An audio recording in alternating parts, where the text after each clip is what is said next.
Hello दोस्त, आपको forest officer की ये कहानी बहुत ही ज़्यादा पसंद आएगी, तो प्लीज़ आप इसे पूरा वॉच करिएगा और अपने दोस्तों के साथ इसे शेयर ज़रूर करिएगा। नेक्स्ट स्टोरी बहुत ही अच्छी आने वाली है, तो पहले आप इसको सुनकर बताइए। तो आइए ज़्यादा समय बर्बाद ना करते हुए सुनते हैं आज की ये फॉरेस्ट ऑफिसर और यक्षिणी की डरावनी कहानी। मैंने अपनी पत्नी को आवाज़ दी, अनु, अरे अनु, कहाँ हो तुम? अरे जल्दी से मेरी चाय लेकर आओ, मुझे देर हो रही है। अनु भागी भागी मेरे पास आई और कहा, अरे आपकी तबीयत इतनी खराब है, उसके बाद भी आपको बाहर जाना है? तो मैंने कहा, तुम जानती हो ना कि ये मेरी पुरानी आदत है। मुझे रोज गांव के चौराहे पर बैठकर अपने दोस्तों के साथ बातें करना कितना पसंद है, और मैं एक दिन भी सिर्फ घर बैठे नहीं रह सकता। तो अनु ने कहा, अरे हाँ हाँ पता है, आप नहीं मानने वाले, 60 की उम्र हो गई है और तबीयत भी अक्सर खराब रहती है आपकी। इसके बाद भी आपको अपने दोस्तों के साथ होने वाली बैठक नहीं छोड़नी है। अभी लाती हूँ आपकी चाय। अनु ये कहकर चाय बनाने के लिए चली गई। थोड़ी देर के बाद अनु ने मुझे चाय दी और चाय पीने के बाद मैं चल पड़ा अपने गांव के चौराहे के पास, जहां पहले से ही मेरे दोस्त बैठे हुए बातें कर रहे थे। उनमें से एक था अभिराज, जो मेरा सबसे अच्छा दोस्त था। जब उसने देखा कि मैं आ रहा हूँ तो उसने चिंता से मुझसे पूछा, अरे विकास भाई, तुम ऐसी हालत में भी यहाँ आ गए? अरे घर में आराम करना चाहिए ना तुम्हें। मैंने उससे कहा, अरे नहीं नहीं यार, मेरी तबीयत घर में पड़े हुए ठीक तो नहीं होने वाली। मैं तो तुम सबके साथ गप्पे मार कर ही तंदुरुस्त हो पाऊंगा। मेरी बात सुनकर मेरे सारे दोस्त हंस पड़े।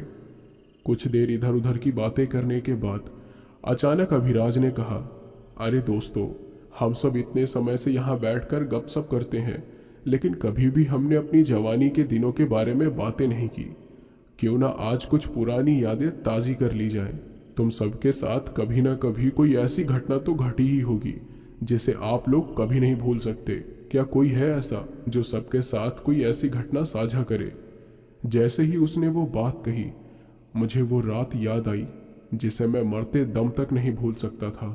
मैंने और मेरे साथियों ने उस रात को जो भी चीज़ें महसूस की वो रोंगटे खड़े कर देने वाली थी।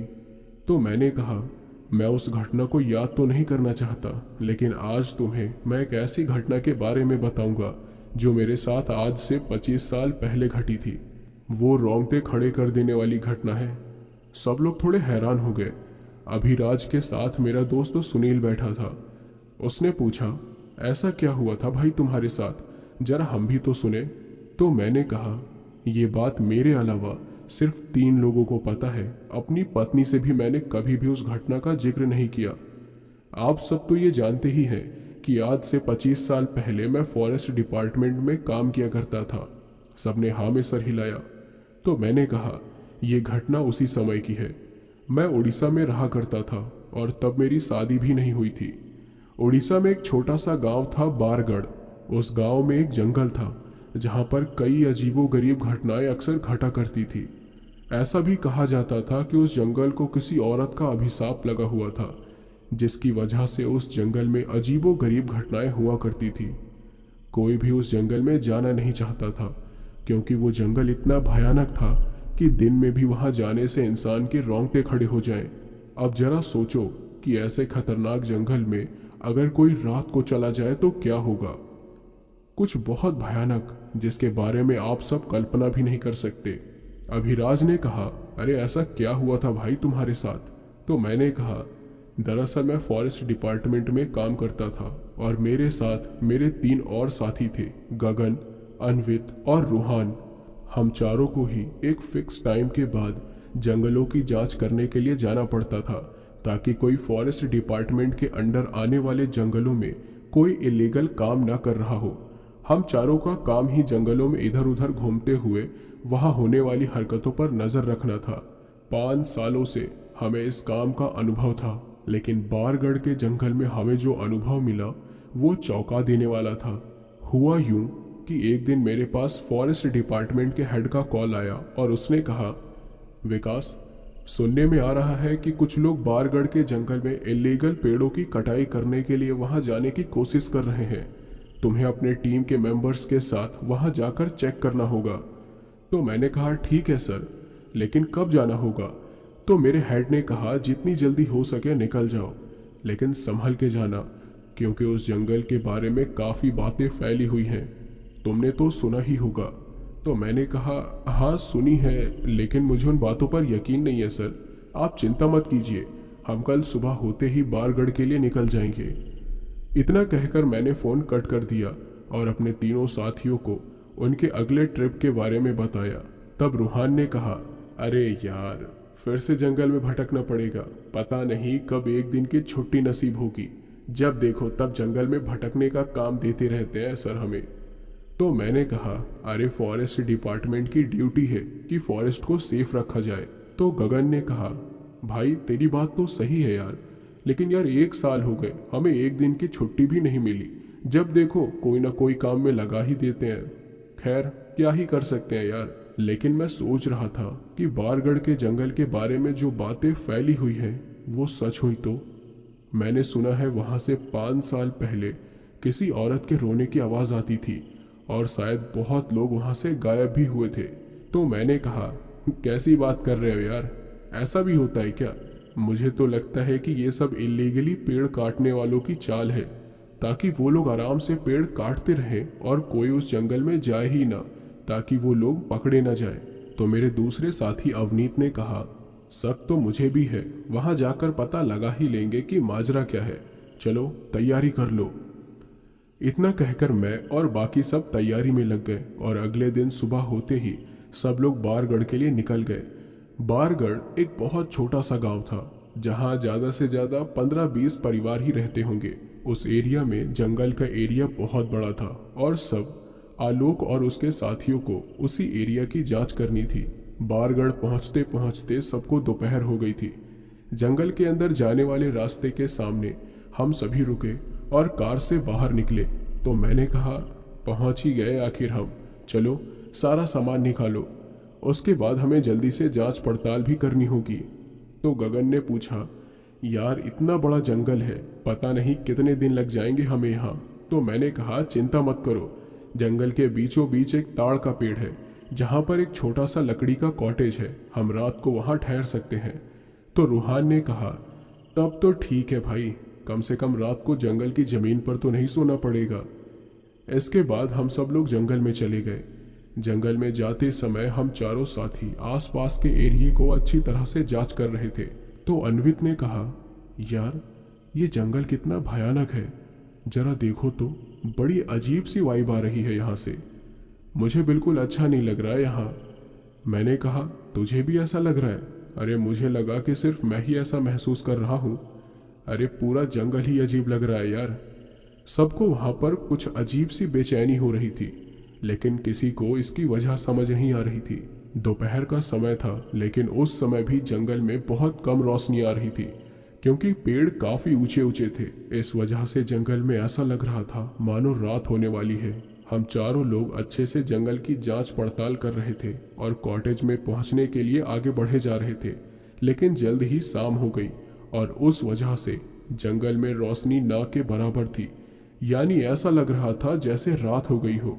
अब ऐसे में हमें अपनी स्पीड थोड़ी कम करनी पड़ी, क्योंकि अंधेरे की वजह से हमें चीज़ें देखने में थोड़ी परेशानी हो रही थी।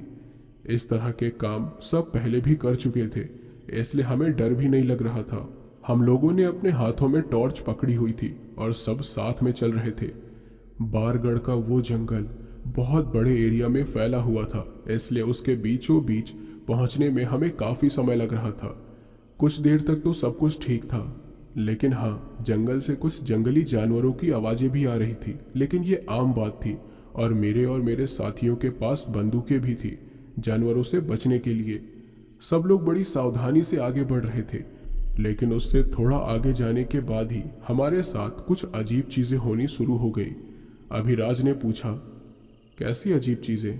तो मैंने कहा, आप जानना जरूर चाहेंगे कि उनके साथ क्या हुआ।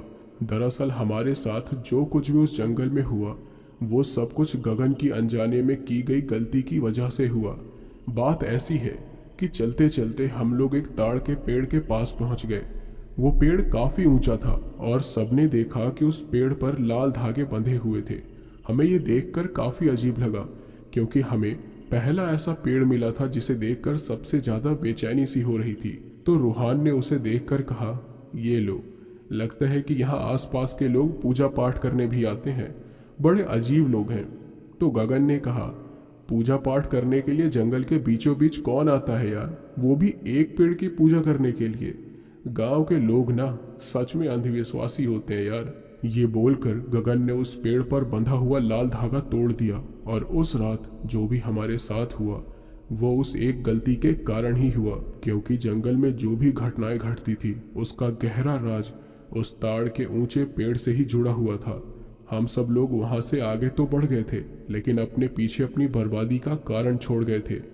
उस ताड़ के पेड़ के कुछ दूर जाने के बाद दरअसल हमें एक और पेड़ दिखाई दिया, जिस पर उसी तरह के लाल धागे बंधे हुए थे जैसे पिछले ताड़ के पेड़ पर थे। गगन को ये देखकर थोड़ा गुस्सा आ रहा था, क्योंकि वो अंधविश्वास के खिलाफ था और इसलिए उसने उस पेड़ पर लिपटे हुए धागे को भी तोड़ दिया और अपने पैरों तले कुचल भी दिया। हम लोग और आगे गए और एक बार फिर से हमें वैसा ही ताड़ का पेड़ मिला। इस बार भी गगन ने उस पेड़ के धागे को तोड़ दिया और बाकी साथियों के साथ आगे बढ़ गया। फिर थोड़ी देर के बाद गगन पूरी तरह थक गया तो उसने कहा, अरे बस अब मुझसे और नहीं चला जाएगा। अरे पता नहीं वो कॉटेज इस जंगल के किस कोने में है, मुझ में और ताकत नहीं है दोस्तों। तो मैंने कहा, लेकिन अभी इतनी रात को हम जंगल में ऐसे ही खुलेआम नहीं बैठ सकते यार, जंगली जानवरों का खतरा है यहाँ पर। थोड़ी देर में हम पहुँच ही जाएंगे, चलो जल्दी। मेरी बात मानने के अलावा गगन के पास और कोई रास्ता भी नहीं, इसलिए वो मेरे साथ आगे चल दिया। लेकिन कुछ दूर और चलने के बाद गगन को बड़ा अजीब सा महसूस होने लगा। वो अपने आसपास की चीज़ों को बड़ी अजीब तरह से देखने लगा। फिर उसे कुछ समझ आया और उसने हम सबको कहा, 1 मिनट रुको। तो रूहान ने बोला, क्या हुआ यार, तुम रुके क्यों? गगन डर गया था और हकलाते हुए बोला, हम रास्ता भटक गए हैं, हम यहाँ से पहले भी गुजर चुके हैं।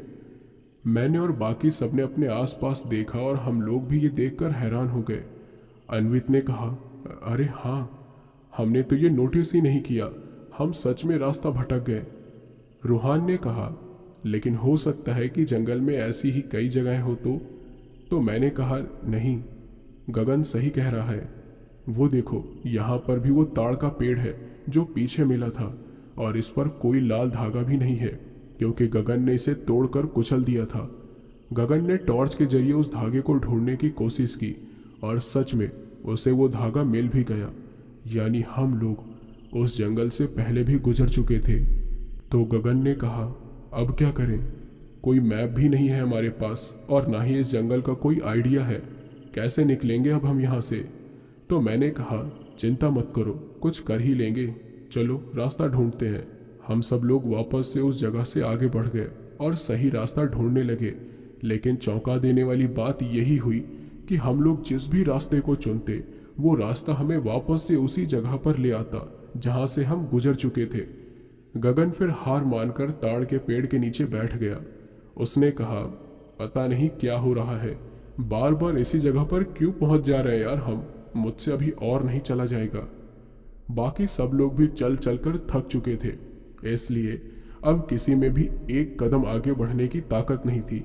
गगन को देखकर हम सब भी उसी पेड़ के नीचे बैठ गए। रूहान ने कहा, सुबह उठकर ही रास्ता ढूंढना सही होगा, क्योंकि इस अंधेरे में हम ऐसे ही भटकते रह जाएंगे। सबको रूहान की बात सही लगी, इसलिए सब लोग अपना सामान एक साइड में रखकर पेड़ के सहारे बैठे ही आराम करने लगे।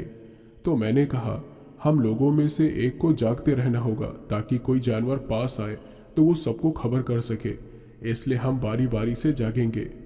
पहले मैं रखवाली करता हूँ, तुम सब सो जाओ। मेरी बात सुनकर सब लोग सो भी गए। अब लगभग रात के 12 या 12:30 बज रहे थे कि अचानक मुझे ऐसा लगा कि कोई उनके करीब आ रहा है। मुझे लगा कि कोई जानवर होगा, इसलिए मैंने अपनी सेफ्टी के लिए बंदूक उठा ली और आसपास नजर रखने लगा। लेकिन जब काफी समय तक मुझे कुछ दिखाई नहीं दिया तो मैं वापस से शांत होकर बैठ गया। थोड़ी देर में मुझे भी नींद आने लगी, तो मैंने रूहान को उठा दिया और खुद सो गया। रूहान काफी देर तक अच्छे से आसपास नजर रख रहा था, लेकिन जल्द ही उसके कानों पर किसी के रोने की आवाज़ आई और वो डर गया। वो उठ खड़ा हुआ। उसे लगा कि कोई ताड़ के पेड़ के पीछे है और वो तुरंत पेड़ के पीछे देखने लगा। लेकिन अजीब बात तो ये थी कि आवाज़ तो पेड़ के पीछे से ही आ रही थी, पर वहाँ कोई था ही नहीं।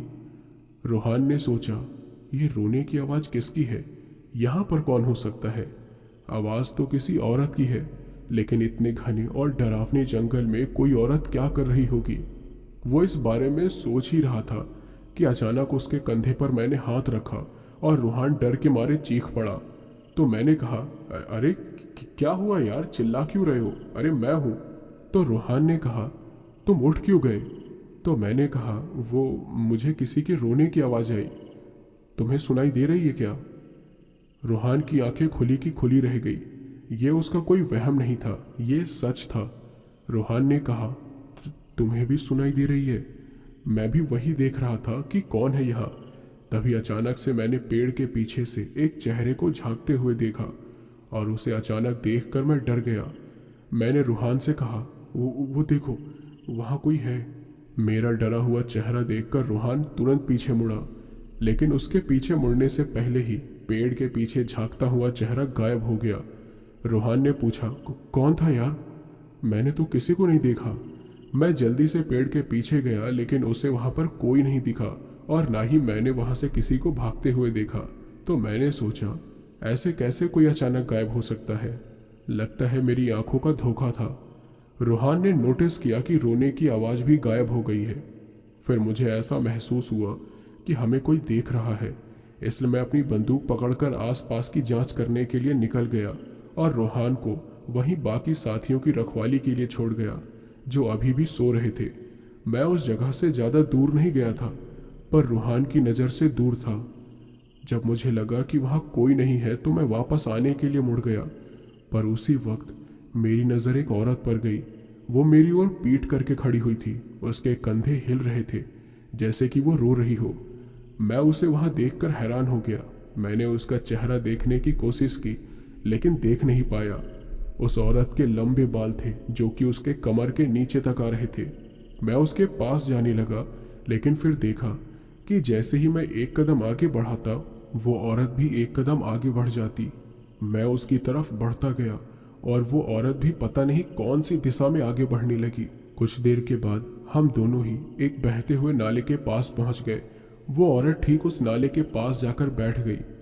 मेरे दिल की धड़कन बढ़ती जा रही थी। मुझे डर लग रहा था, तो मैंने पूछा, आप यहाँ क्या कर रही हैं? उस औरत ने पलटकर ही नहीं देखा। मैंने फिर से कहा, आप जानती नहीं हैं कि इस जंगल में फॉरेस्ट डिपार्टमेंट के अलावा कोई नहीं आ सकता। आप इतनी रात को अकेले यहाँ क्या कर रही हैं? उस औरत ने अचानक से रोना शुरू कर दिया। ये देखकर मैं हैरान हो गया। मैंने इधर उधर देखा और उस औरत ने कहा, मेरे बच्चे डूब गए। ये बोलकर वो जोर जोर से रोने लगी। मैं बहुत ज़्यादा चौंक गया और बिना कुछ सोचे उस नाले के पास चला गया। मैंने देखा कि नाले में ज़्यादा पानी है ही नहीं, यानी कोई वहाँ डूब ही नहीं सकता। मैंने उस औरत की ओर देखा और उसका चेहरा देखकर मेरे होश उड़ गए। उस औरत के चेहरे पर बहुत ज़्यादा चोटें लगी हुई थी, जैसे कि किसी ने उसे बहुत मारा हो। सर से खून बह रहा था और बहुत सारे खरोंचे भी थी। मैंने उससे पूछा, ये क्या हुआ आपको? आपको इतनी चोटें कैसे लगी? उस औरत ने कहा, उन्होंने बहुत मारा मुझे और मेरे बच्चों को भी डुबो दिया। मैंने पूछा, किसने मारा? क्या हुआ आपके साथ? उस औरत ने कुछ नहीं कहा, बस रोती गई। मुझको कुछ समझ नहीं आ रहा था कि मैं क्या करूं। तो मैंने कहा, देखिए, आप घबराइए मत, बताइए क्या हुआ है। हो सकता है हम आपकी कुछ मदद कर सके। तो उस औरत ने कहा, मेरे बच्चे वहाँ हैं, उसे बाहर निकालो। उस औरत ने नाले के पानी की ओर इशारा करते हुए ये बात कही।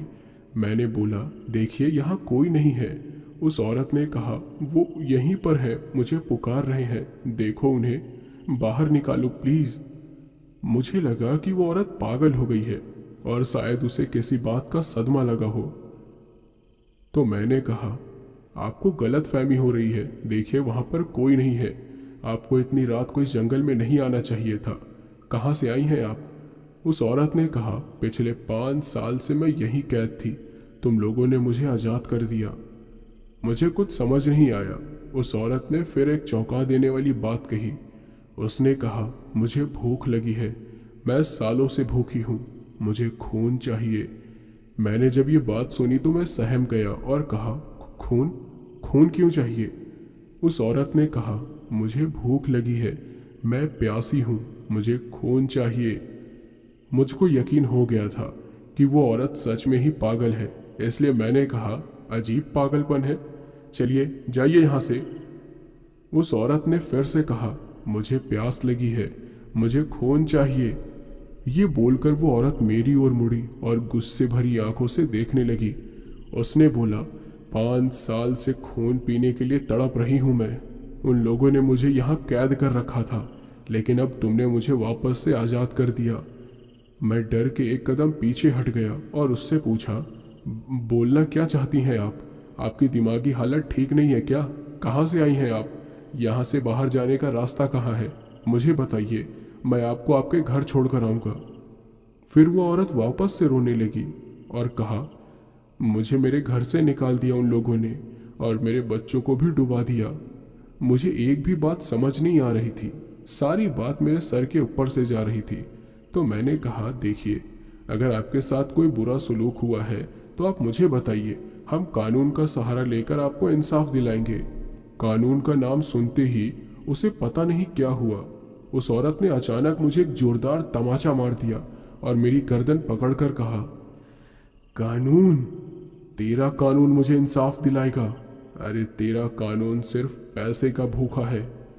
मैं अपनी गर्दन से उसका हाथ हटाने की कोशिश कर रहा था, लेकिन वो औरत मुझे छोड़ ही नहीं रही थी। और फिर थोड़ी देर के बाद मुझे गले में दर्द होने लगा, क्योंकि पता नहीं कैसे पर उस औरत के नाखून खुद ब खुद लंबे होने लगे और मेरी गर्दन में चुभने लगे। फिर मैंने नोटिस किया कि उस औरत के चेहरे का रंग भी बदलने लगा। उसकी आंखें सफ़ेद हो रही थी और जब उसने अपना मुंह खोला तो उसके दांत भी एक पिशाच की तरह नुकीले बन गए थे। मेरा पूरा शरीर उसे देखकर कांप उठा। उसके चेहरे का रंग सफ़ेद पड़ गया और मैं उसके चंगुल से छूटने की कोशिश में छटपटाने लगा। तो मैंने कहा, कौन हो? कौन हो तुम? मुझे छोड़ दो।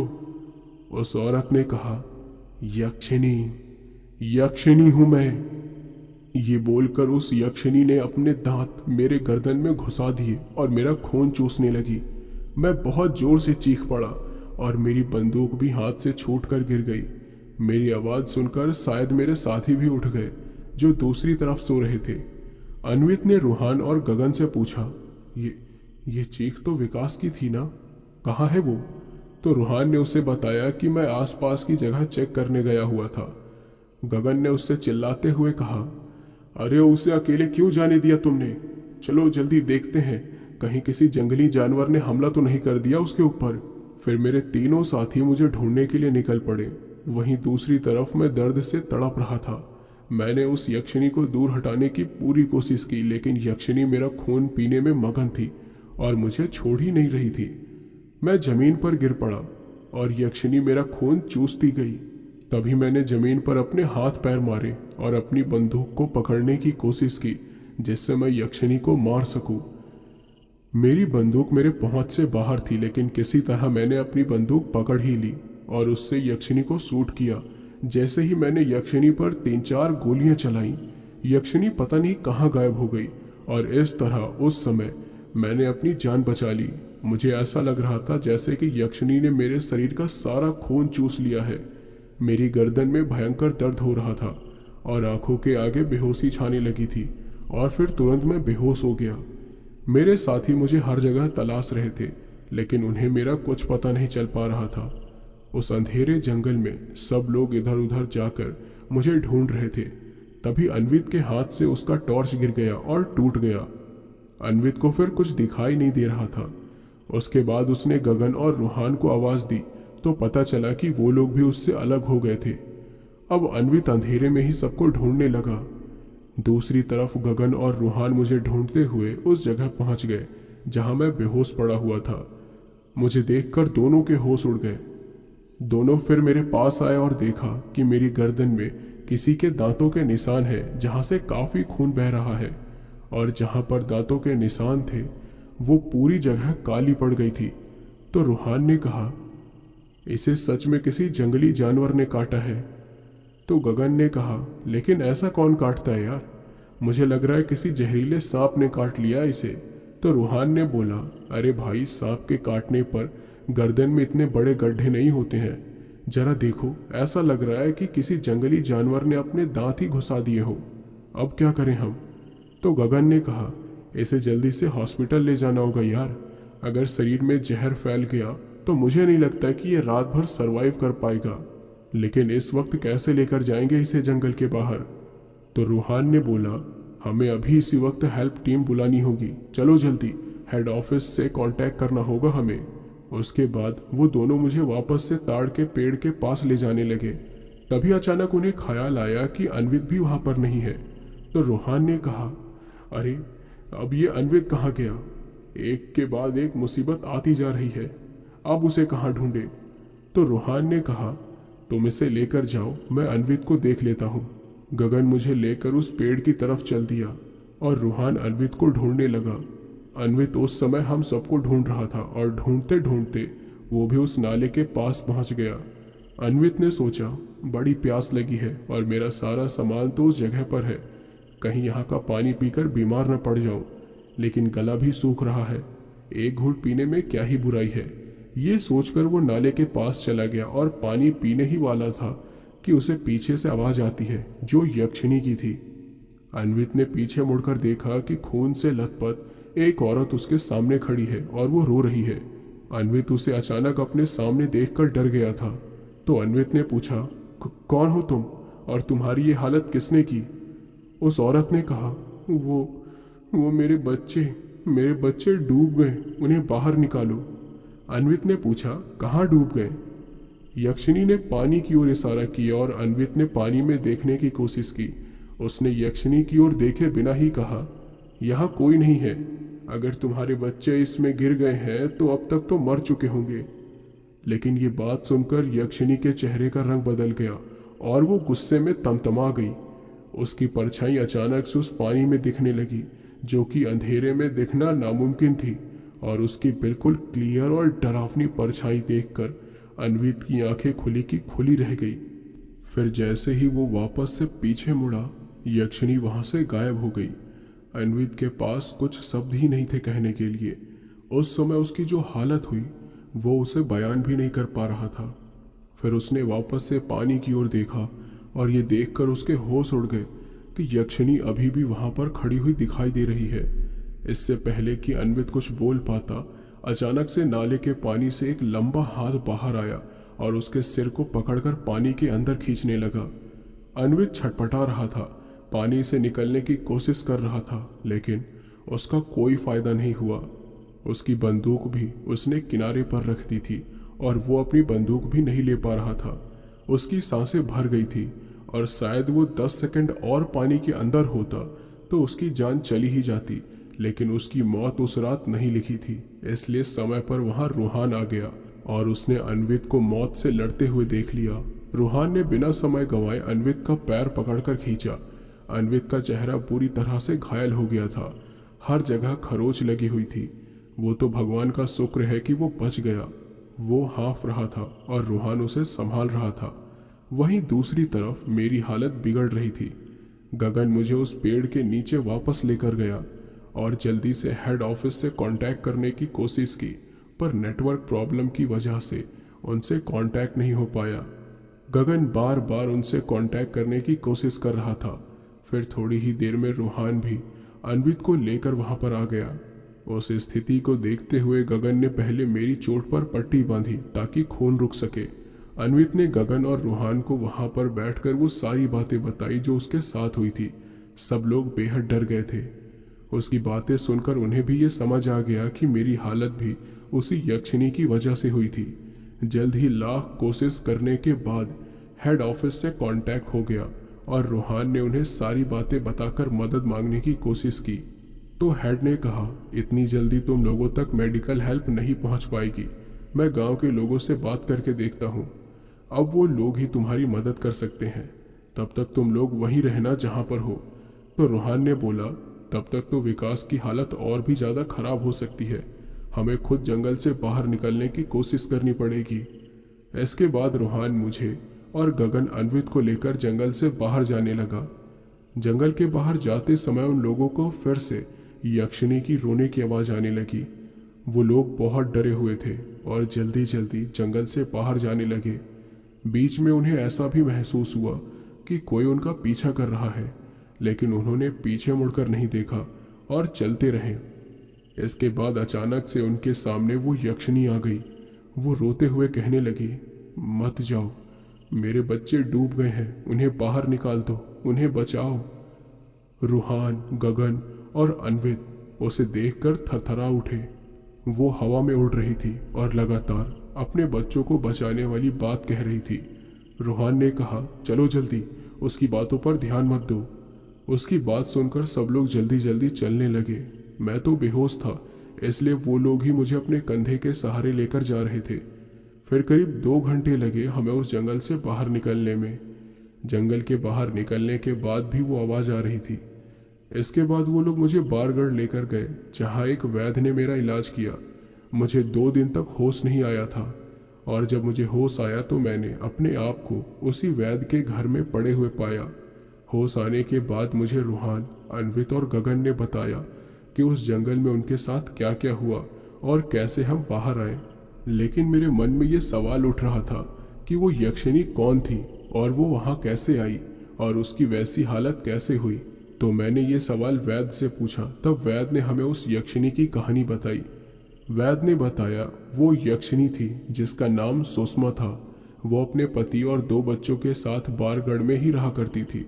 उसका पति और पति के घर वाले उसके साथ बहुत बुरा बर्ताव किया करते थे, क्योंकि सुषमा की 2 बेटियां थीं और उसके घर वालों को तो बेटे चाहिए थे, और इस वजह से सुषमा को बहुत मारा करते थे।